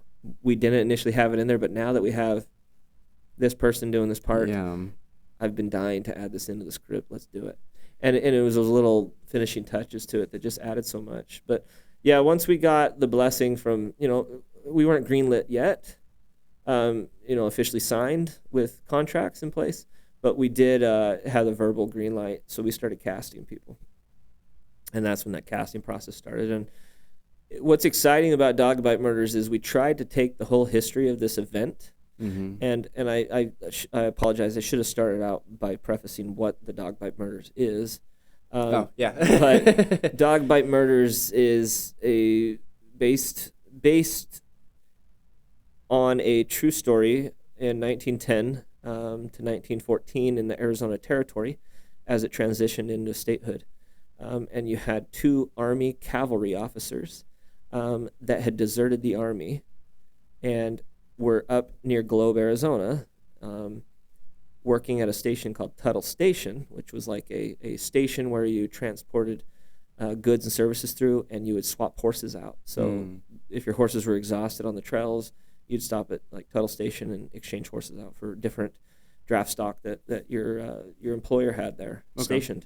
And so these 2 Army deserters were working Tuttle Station after they had deserted the 5th Cavalry. And long story short, 2 hunters were given permission to stay there at the cabin to hunt and stay there at night. They claimed, the 2 Army soldiers claimed that they had to kill those 2 hunters because they got in a fight over a dog and that it was self-defense. And they claimed that one of the Army deserters' dogs bit one of the hunters on the leg, and that the hunter kicked the hell out of the dog, and it led to a melee. Wow. Over a dog. So the name Dog Bite Murders is why that name is that. I should have prefaced this whole thing with that. But what's exciting about it is, one, this isn't exciting, but it's very disturbing. They mutilated these bodies. I mean, it wasn't just like shoot them and leave. It was disturbing reading the reports of the witnesses that found the bodies and what they did. And this is the people that kicked the dog? Yeah, the hunters. Yeah. Yeah, got killed. Okay. Yeah, if you can read the history. It's not like a spoiler alert here. Just go read about the story, and you can spoiler alert yourself. But so we took that story and made it into this journey. There's so many different people within this story that are exciting to learn about that are all real historical figures in Arizona's history. You have a sheriff named Sheriff Thompson, who was the longest running sheriff in Arizona history. Really? I believe it was 8 terms he served. And, you read about him and his story and his history, and I've read books about him. Just wild, the things he from the 1890s to the 1910s, what he experienced in Arizona, that shift in the territory to statehood, and everything in between, from riding horses to driving in cars. What a change of events, and all the people along the way that he arrested or apprehended. Mm-hmm. This was the one story of his career that stuck out the most. And it's amazing when you read all the stories of his career, and you're like, holy cow, how did he not die in the process of pursuits? And this story is really interesting because, you're not only seeing the 2 guys on the run who fled after the murders, but you're seeing the story being woven in with the sheriff and what it took to apprehend these guys, which was so cool in itself. We had a 1910s Ford Model T. No way. Yeah, and so how'd you guys get a hold of that? Through Molly, like I said. Molly, really? Good old Molly knows. Was everybody. it still operating? Yeah. Oh yeah, it drives. Oh yeah. No it drives. way. Yep. And so when you read the history, the sheriff had a 1907 Cadillac. So we couldn't find a Cadillac. We found a Model T, right? Close enough. And so he borrowed a Cadillac from an old-timer in Globe to pursue these guys because they were already a day behind him. These guys fled on the horses. Right. And they were already a day behind. And so, they had a 1907 Cadillac that the sheriff borrowed, and they drove from Globe and apprehended these guys in Holbrook, Arizona. And the only reason they caught up to them was because of the automobile. Yeah. You know, they were able to get there quick enough, and they apprehended them before they could hop a train to head back up to the north. Wow. Right? And so we actually wrote out scenes of the pursuit with the vehicle. And so it was really exciting. So you get this whole story of the sheriff, and it's like every great road trip, right? Before we had secured the car, we didn't have the car scene, one of the car scenes in there. It was just implied that they took a car. Once we got the car secured, and then we were going to use it, it was like, we got to write that scene in there. Like every great road trip you've ever been on with friends, right? Yeah. You have great memories. You always have those fun chats on a road trip with friends, right? Yeah. Yeah, that's what we did. So like, there's a scene where they're on the road cruising, and they're going down the dirt road in this old Model T, and just chatting it up like they're on a road trip together. Him and his deputy and the guy who owns that station where all the murders happen, and so you're getting to see like the depths of these different characters, and they're talking kind of about their background a little bit. So that's really neat. And then interwoven in all this, you have this lead character, William Stewart, played by Dexter Maslin, and he's our lead, and he's an incredible actor, so humble, no ego, just a joy to work with. And he's in a new movie with Will Ferrell and Jamie Foxx, Strays. That movie that was out in theaters, it premiered, I think, in August. Yeah, the animated thing? Or the dog one, with the dogs that talk. Yeah. He's one of the dog owners. So, okay. So Dexter plays one of the dog owners. Dexter plays the dog owner to like I think it's a Labrador or Golden Retriever. I actually haven't Anyways, seen the film myself, but that's cool that he got to work on something like that. He's wonderful. He's an amazing actor. Did you reach out to him, or did he audition for you? Good question.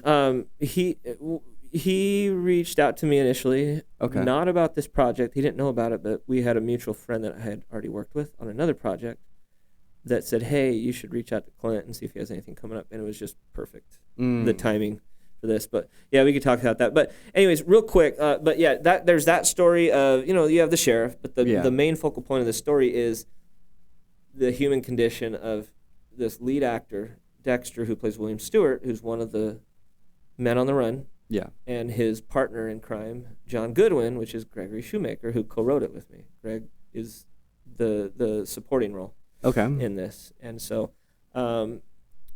we took this story from the point of view of William Stewart. So that's Dexter. Okay.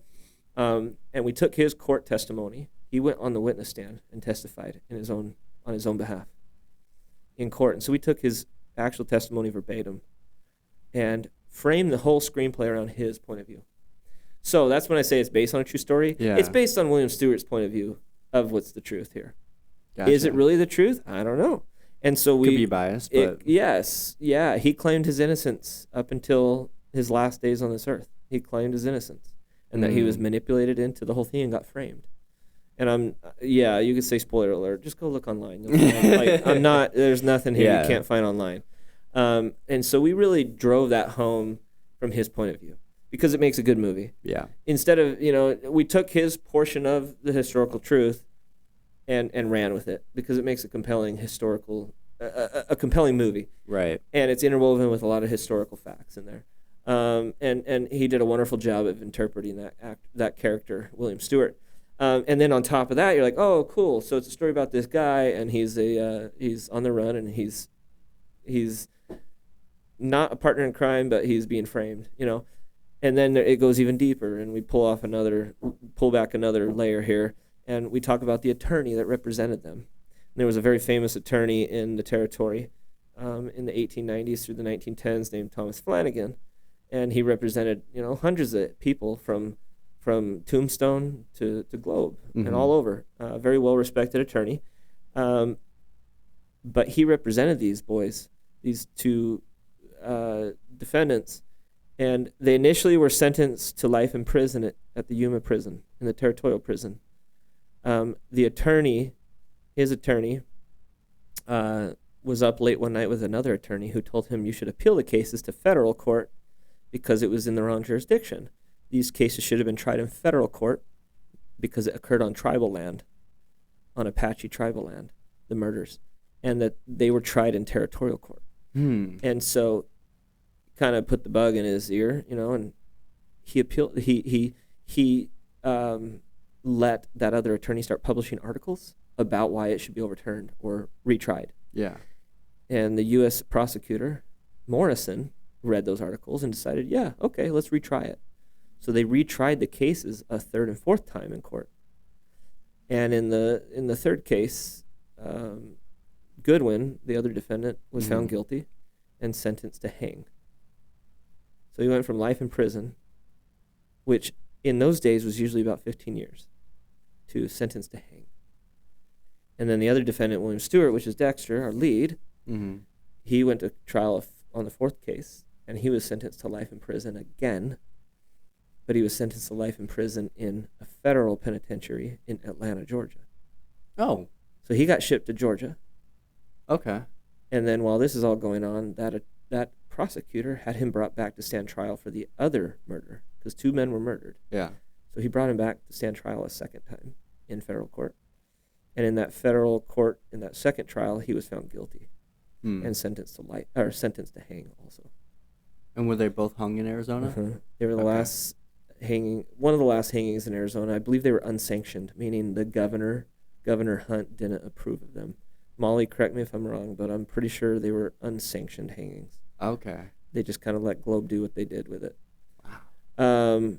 Correct me if I'm wrong there, but I'm pretty sure that's what it was. I'd have to double check the sources.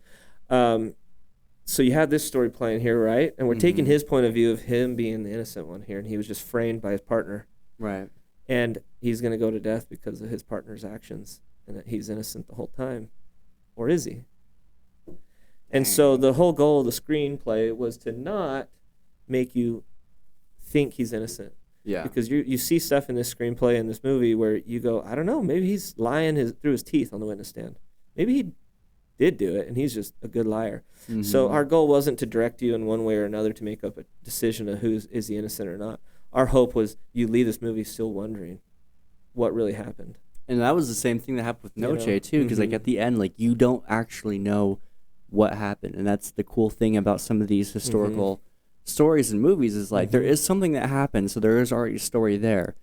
But because it happened so long ago, there's no way to go back and actually see what happened. And like obviously records were much different then. There was no surveillance, there was no video, there was nothing like that. So you have to go based off of these historical documents and writings and publishings and stuff. And a lot of it could be biased because Totally. Like there's bias in all of it, I'm sure. So there's no way to actually tell like this is what happened. Like this, you can only tell the story from someone's point of view based off of the publications, which that's the cool thing is like, even though it is something that happened, you don't know specifically what truly happened. You don't know like, okay, well, because like obviously now the justice system has a very different thing to where it's like only certain people can testify. It can't be biased people. It can't be this. Back then they didn't have any of that kind of stuff. No, it was the territory. Things were things were different back then. Yeah. They were the same but different. Same but different. Yeah. So it's really cool to get to kind of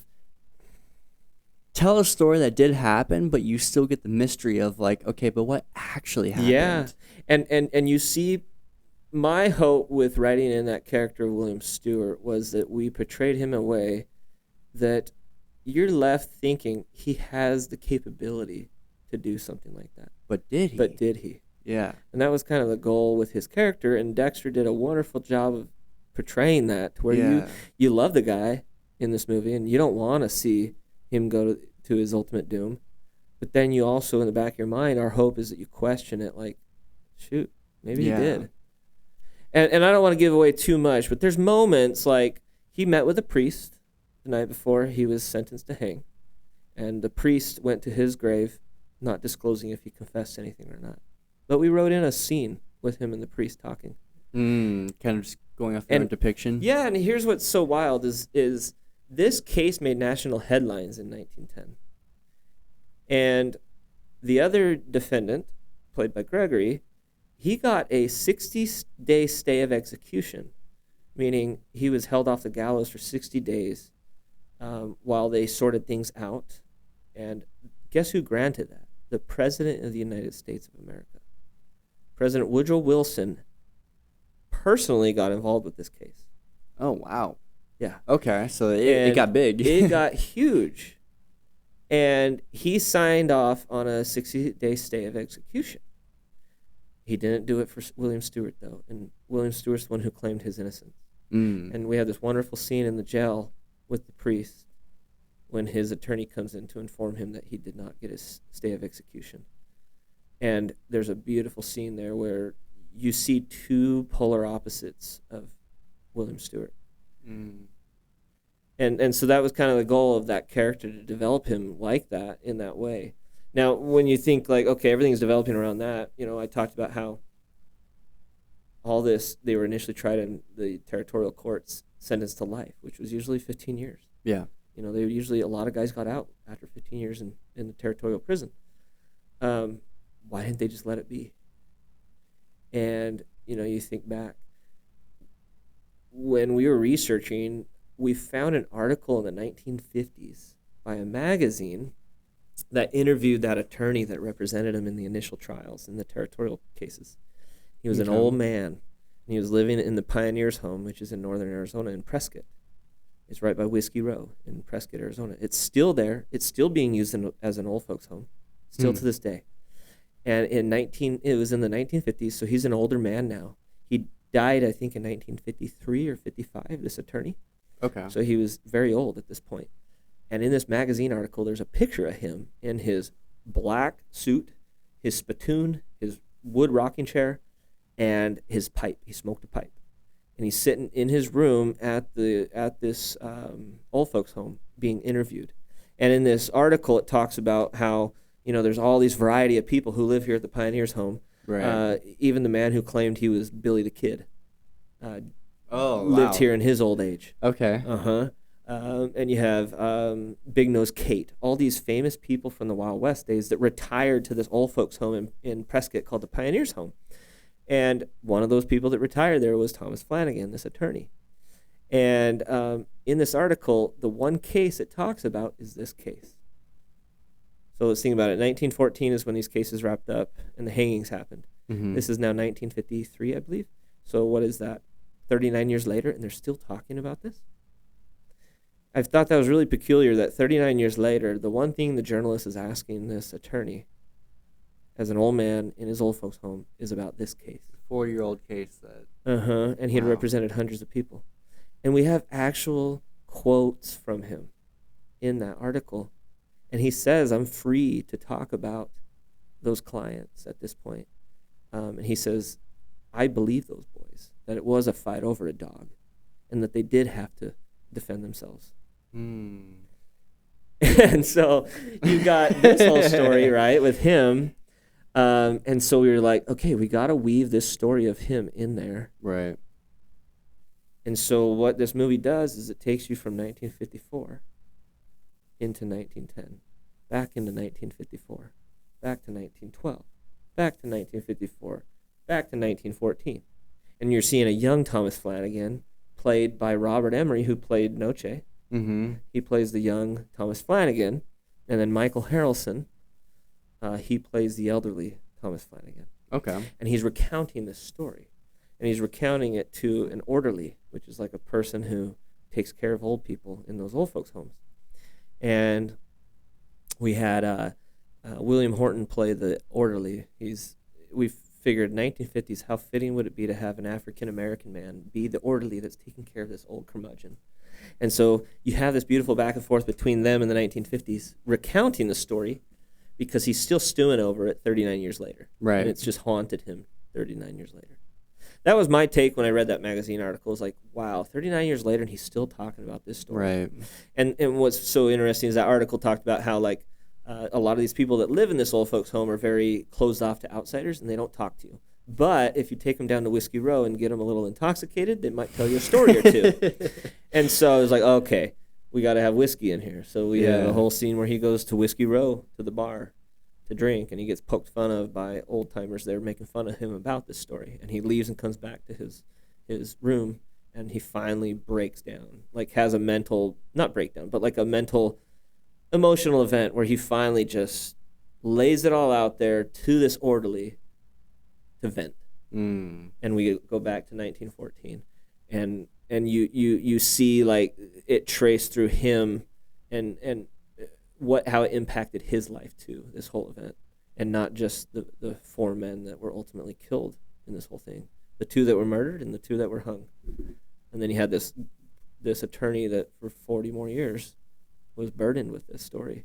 Mm. And here's why we went down that road of him being burdened, because Molly, her significant other, Tom, he's an attorney in Globe.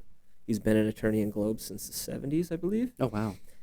And there was an ongoing joke when he was a young practicing attorney in Globe was, don't be like that old attorney that got his clients hung. No. So it just kind of all looped itself back around. Yes. Isn't that crazy? And so there was a running joke in town about this attorney that got his clients hung. And it was almost like an old folklore. Like, oh, supposedly there was this attorney that did that. And it was, ultimately Tom and Molly that resurrected this whole story, because it had kind of just disappeared from the zeitgeist, from the public knowledge, the story for all these years. Right. And it wasn't until Molly and Tom had dug up some stuff on this case, and they didn't know a ton about it yet. And then somebody who had the actual nooses used to hang these guys brought the nooses by. And so Molly and Tom were able to get those nooses, and they're now on display at the jail in Globe. So if you go to the jail in Globe, there's an actual display, like a shadow box that has the pictures of the 2 criminals and their nooses that were used to hang them. And those are the actual nooses. Mm-hmm. That is incredible to have an artifact like that that has such significance to Arizona. Here's what gets more wild. So this story's been very serendipitous. We were in the middle of production. We did that Fox 10 News thing with Fox 10 News. They came out and they were so generous. They reached out to us to want to run a story on it. And a gal passing through Globe, or through Arizona, passing through, looked up her family history to learn about her great uncle who had gotten murdered in 1910. Right? I feel like I know where this is going. And she looked his name up. His name is Fred Kibb, or Fred Kibbe is how they pronounce it.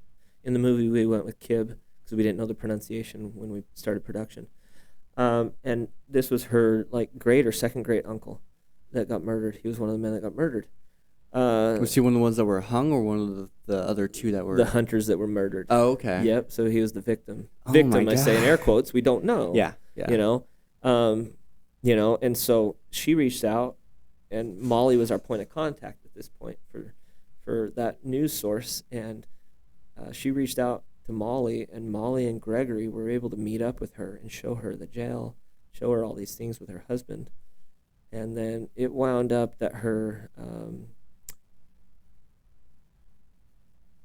son is a composer for The Voice. Oh, my gosh. And so, we had some reaching out with him. We actually ended up knowing some of the same people from the music side, from music industry and doing music videos. And it's exciting, but we've actually brought him on as the composer and arranger for the movie. So he's doing a full musical score for a movie about his ancestor. Oh, that is incredible. Isn't that wild? Wow. What a small world. So we're pretty humbled to have him on board. It's exciting. It's kind of gone full circle. So yeah. We're really hopeful for this project. We're hopeful once we get it completed and wrapped in a bow, we can try to get this to the proper distributor, the proper source to get this story truly told. Are you guys looking to put it on streaming services? That's the goal. Yeah? Yeah. You guys should do a private premiere in Arizona, some of the theaters. We are. Yeah, Okay. and we're certainly going to do a private premiere in Globe because we have to. It's Globe. At the theater there, we had hoped to try to get something coordinated there. We've had some rumblings about up in Prescott, since that takes a major role in this too. And then Florence, where we did a lot of the filming too. And then a lot of the actors have been out of Tucson that are in the film, so we're thinking about doing a private premiere there too. So it's going to be excited. We cast 35 people in this with speaking roles.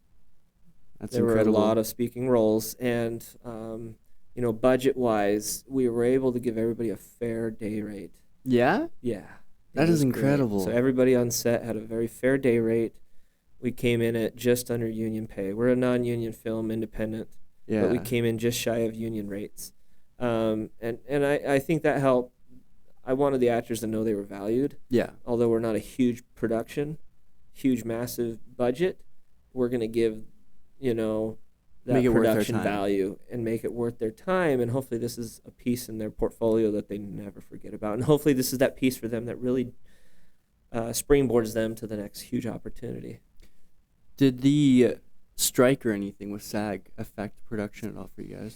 It didn't, because it was non-union. Okay. And so everybody that was on board in this project was non-union. Okay, so even having, because I know that affected a lot It of different did. projects and stuff. Even for non-union stuff, I know there were some stipulations that there were, and so like I was even worried about like your production and other Yeah. people's productions that were happening. I'm like, oh man, like these are incredible stories that need to get told. So I was like, oh man, like I don't know if the writers' strike or the SAG strike or anything like that is going, because I know that delayed so many productions. So that's awesome though that it didn't really have effect. I'm not in the Writers Guild. Yeah. Maybe after this project I will be. No, Yeah. I'm just joking. That would be wonderful. I think it's a special script. We put a lot into it, Gregory and I, and we did a great job, I feel, writing together and really finding at the core just the human condition. Mm-hmm. And telling a story based on that. And it's true. It's a real story. There's parts of this film that you go, did that really happen? Yeah. Like, yeah, it really did. Like, you can't make this stuff up. And so, the unions did not affect this and the strikes, and I supported the strikes, and what they were striking for was important. Mm-hmm. Very important things that they were striking over. I'm not part of a union. Again, like I said, we're a bunch of nobodies, right? Yeah. We're all a bunch of nobodies. Everybody's a nobody. And so it did not affect us in that regard, because I'm not affiliated with any of those. And then we put this out there as a non-union film to begin with. And I ended up doing all my own grip and electric. So I didn't have to hire out anybody that was like union Okay. for grip and electric. What was exciting is we brought in interns from the conservatory where I went to school 15 years ago for audio to do boom operating. Oh, wow. So Okay. we had 3 different boom ops that were doing sound mixing and boom op for us on set, and it gave them the opportunity. I know when I was in school there, like I would have died to have an opportunity to go on a film set Mm-hmm. like this, where we had really good caliber actors, great production value, the lighting on perfect perfect locations and set design and wardrobe. I can't tell you how. I have a closet just full of wardrobe. Like I have so much wardrobe at my house. It's not Yeah. even funny. I still have that And- that suit from Noche. Yeah. Yep. See, we found so much unique stuff, and what was even cool too was a lot of the actors had their own stuff. So I would say about half the production was the main cast came with their own really nice wardrobe, and the other half we had to provide wardrobe for, and props and set design. I mean I feel like I'm like a hoarder of that stuff now. I've got a room just full of like props and wardrobe and set design pieces, because it's so crucial to making the image feel volumetric and making it feel authentic to the time period where you really feel like you're there. We were fortunate to not have the union strikes affect us, because so much was done in-house. That's incredible. Yeah. So what's next for Clint? Well, I hope this is a springboard to bigger things. Yeah.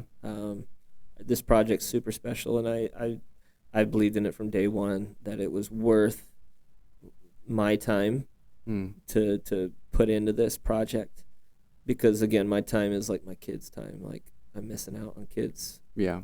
Some of those times. Right. And so was it worth my time to truly do this project? And it was, and I hope this is a springboard to even more projects of this caliber and style. I just love historical pieces, and I would totally do modern stuff too. But if the story's right, a compelling story, sign me up to either direct or DP. What was cool about this project was I did like a hybrid type thing where, I took the DP role and ran with it, and then I took a hybrid director role, and Gregory and I worked really well together, kind of spitballing back and forth ideas. To where I would love to continue forward working projects where I have a role in directing while being able to control the cinematography side, because the cinematography is just so crucial. But I really do enjoy the directing side with it in tandem, and it's hopeful. There's series like 1883 and 1923, some of these westerns that Taylor Sheridan has done, where he's kind of going against the grain of Hollywood in how they're doing their sets, kind of like what we did. They're the directors of those two shows, which are so popular. The directors also do the cinematography. Right. They're doing a kind of a hybrid director DP role, and so it's cool. It's hopeful to see these major productions like a Taylor Sheridan production, where you have them taking on both roles, and it not being so rigid to where you're the gaffer, you're electric, you're you're the director, you're the DP. You're this, you're that, and and I get it. For some productions, you have to have that for structure and order. But it is cool to see success like 1883, 1923, where they're taking more of that hybrid approach to the game. But I hope this project leads to just more projects with fellow artists. It's a business, and I'm really hoping this can open up some doors to do even bigger projects, bigger budgets. And with what we did on this project, I think it'll show. There's several things in the back of my head that I'm writing in my head right now. Yeah. An ultimate end game for me would be a story about my own father. Really? And it would have to be like a 6-part series type thing, and it would require major funding to do something like that, or else just don't do it at all. Right. But my dad has that like Forrest Gump type story.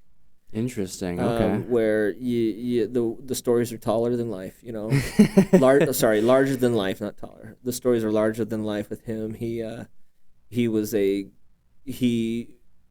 draft number was coming up in the Vietnam War, so he ended up going into Vietnam. Had a wild experience in Vietnam in special forces. And it affected him, and it affected my family growing up greatly, to where like our world revolved around Vietnam. And I joke with my mom now that PTSD was the third wheel in their relationship. Oh my gosh. That would be an incredible story. And so I would love, and I've started writing kind of like a treatment on it, but I would love, and this is kind of a big picture thing, it might take a few years to really get all these episodes squared away, but I would love to write a story, whether it's a ghostwrite, without his real name in there or not, but telling his story of Vietnam and what the effects of it and what it did to him and how he lived through that. You hear some of these stories from him, and it's just wild. He was Special Forces. It would be a unique perspective to the Vietnam War, because all of my dad's soldiers were Vietnamese. My dad was an advisor to the South Vietnamese Army. Oh, wow. And so my dad's soldiers, the vast majority, were South Vietnamese. And you never see a Vietnam movie portrayed with South Vietnamese soldiers as the good guys, right? Air quotes, good guys here. And so the interaction between him and the local population fighting in tandem together, and what that did, and things from him being a tunnel rat, climbing in tunnels, to the trauma of all that, to missing in action, to getting hit by a landmine, just the most wild stories. And I have all this documented. Before he died in 2010. He had Agent Orange. He got exposed to Agent Orange. Okay. The chemicals that they sprayed on the jungles to kill the jungles, and it killed him ultimately. He was just poisoned from that stuff. Before he died, I sat him down and recorded him telling every story of Vietnam with all the photos. He had hundreds of photos from the war. And I sat him down, and he told every story to every photo. And so that's my basis for writing a screenplay, like a 6-part screenplay, is based on that, but tying it into the 1980s and early 90s as a child with my dad. That'd be incredible. And the effects of the 1960s. Like growing up, my dad had like flashbacks on this. Oh, wow. Okay. Yeah. And like I can remember going into like the bedroom and he looking up thinking I was the VC, the Viet Cong, at 6 a.m, and just going into a full-blown flashback, yelling at me, swearing at me, telling me to come at him, calling me VC, screaming at me. Really? Uh-huh. And my mom waking up and chucking a pillow at him to get him to realize what's going on. And then him just melting, crying, and Oh sobbing my and running over to God. grab me, to say he's sorry. And that's like 2005. Oh And my that stuff's still God. happening. And so, you see the effects of all that. It's just so wild. And I don't want to give too much away. There's so many stories that are like golden that you could never write this as a script. It was just too good to be true, and it's true. And I've got some full circle type stories from him that 20 years later, things happening that went completely full circle from the war. And so, yeah, that's something on my horizon I would love to do. But that's an undertaking and a huge, massive project. But yeah, it would circle around the concept of his experiences there and PTSD as a third wheel, in his relationship with his family and his wife. But it's got great moments too. I have stories of him and recordings of him telling a story where he's sobbing in one story, telling about one of his best friends getting killed. And then the next story, he's laughing so hard because of something funny that happened in the war. And so it'd be this great series of, like, you would see it all the different emotions of humanity, Right. of the human condition. That's a huge big project down the road I'd love to do. That's going to require stuff like projects like this, to where actually people take you seriously to do something like that. There's some stuff I'm exploring with some fellow actors of your guys's, on writing some treatments to some other stuff. Okay. And then this film is a business. It's its own separate LLC. Okay. And so, it's ultimately another business to have to run. And so the goal is to try to get this thing on a major distributor, and then we'll go from there and see what happens. So. Well, I'm super excited to see where it goes and to see just where everything goes for you. Sounds like there's so much more in the pipeline, and with the passion that I see that you have for all of this, I can already tell it's going to be absolutely incredible, and I cannot wait. Hopefully I can be there for the ride and be in more projects with you and collaborate more, because you're still near the top of the list for me for people to collaborate with on that filmmaking level because of the passion and stuff that I see that you have for this. Because as someone who's passionate about it, I need to work with someone who's also passionate. I can't just work with people who half-ass it. And like, even when I came to you through the other thing, like, I didn't even think about the budget stuff. I was like, oh, I had this dream, let's do this. And it's like, well, thinking about all this other stuff, and I'm like, oh shoot, that's right, okay. Oh, that one that we were talking about. Yeah. But even in those senses, I mean, it's not impossible. It might be difficult, but it's not impossible. No. And so I'm super excited to see where everything goes for you. I think this is actually the longest episode we've ever recorded. Is it? Yeah. Shoot, I'm sorry. No, don't apologize. I love when there's constant storyline and constant education stuff for people to learn from, especially from somebody who, like, you didn't grow up with parents being top directors in Hollywood and kind of like how that stepping stone are laid out. Like, you had to figure it out for yourself. And so I love kind of getting those organic stories of going from zero to these steps of going from like short film to feature length film, which is something like feature length film is already its own trophy. It's already its own, like, oh, like I did, and like the amount of work, effort, time, energy that goes into making a feature length film that people don't understand is absolutely insane. I'm hundreds of hours in right now on this project. Hundreds of hours. Which that's insane. And I've got already a lot to go. I mean, right now I'm just finishing up the first cut. I've got about 19 pages of script to still run through and chop up the scenes. And, it's from there I got to then color.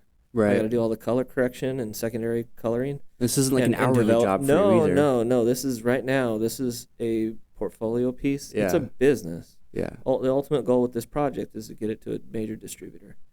The story needs to be told, and we keep saying on set, Molly, continue to say, the story just wants to be told. Right. It really, from randomly those nooses coming out of nowhere. Yeah. To the serendipity things like bringing on the composer whose family member was involved in this whole thing. Like, Yeah. the story just wants to be told. It's something that And needs to happen. Yeah, it's pretty wild. And so, we just color grading alone, I have hours ahead of me, hours and hours. I have hundreds of thousands of images to color grade. And next to DP work, color grading is like my obsession. I love to just dissect the color grade and just make it look perfect.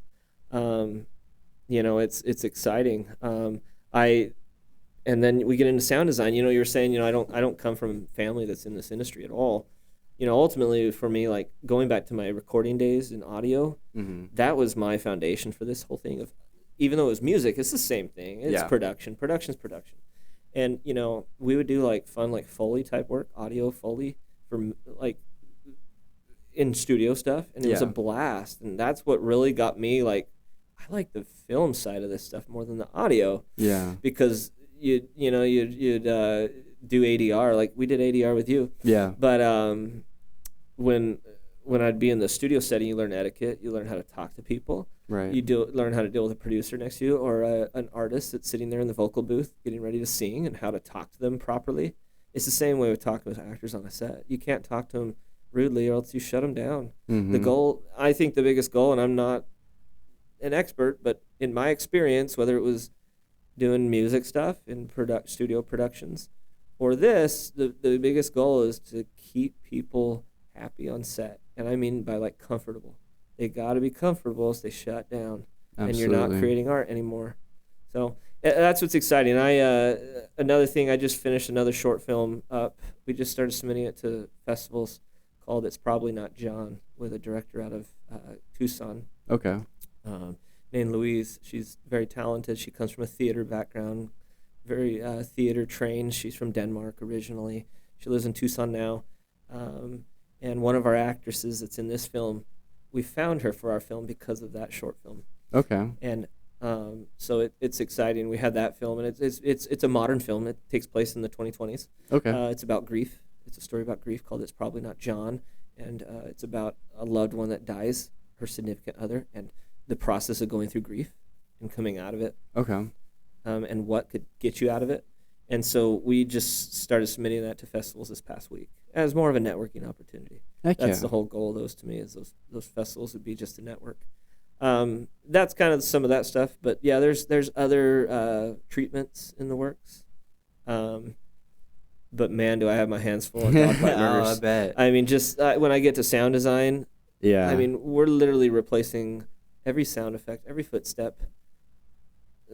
We had a gallows built. So we had a 13-foot tall wood gallows built with a trap door that drops. And we actually had our actors hanging with a rope around their neck. They were harnessed, but we had them hanging and did that full scene. So like to create the sound design of the trap door dropping, and then the smack and crack of the rope as their neck breaks, all that sound design just to create that, I got my hands full ahead of me. Oh, I bet. Between all that. So there's a lot, what's ahead right now is a lot. This project won't be polished and ready for, viewing by private audiences probably till April, May. That's still not too bad, though. No, I mean, that's me putting a lot of time in doing Yeah. the edit's almost done. Then we go into color, and then I'll start doing sound design and audio and getting all the audio treated and all that properly done. And then in the meantime, our musical composer, he's working right now, putting Awesome. pieces together, and we're getting that all organized as far as the feel of the music, what we want. Well, I'm super excited to see what all happens for you. And again, thank you for taking the time today to come on here and share your insight into this field. You bet, man. It truly does mean a lot.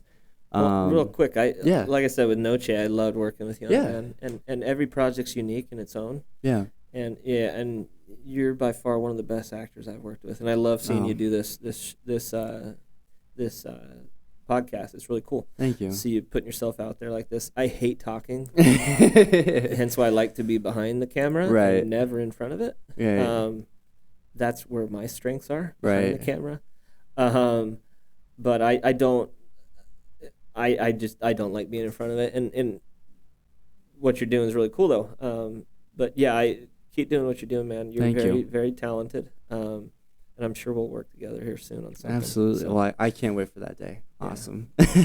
Well, I'll go ahead and let you say your little end quote here. I wrote it down right here. I don't even think I went over that with you oh, you're good. Yeah. already. Let's But I'll let wing you it. say that, and then we'll call that a wrap. So it's going to be this, insert your name here, and that'll be it. Hi, my name is Clint Clarkson, and I've been unmasked. Heck yeah! Woo!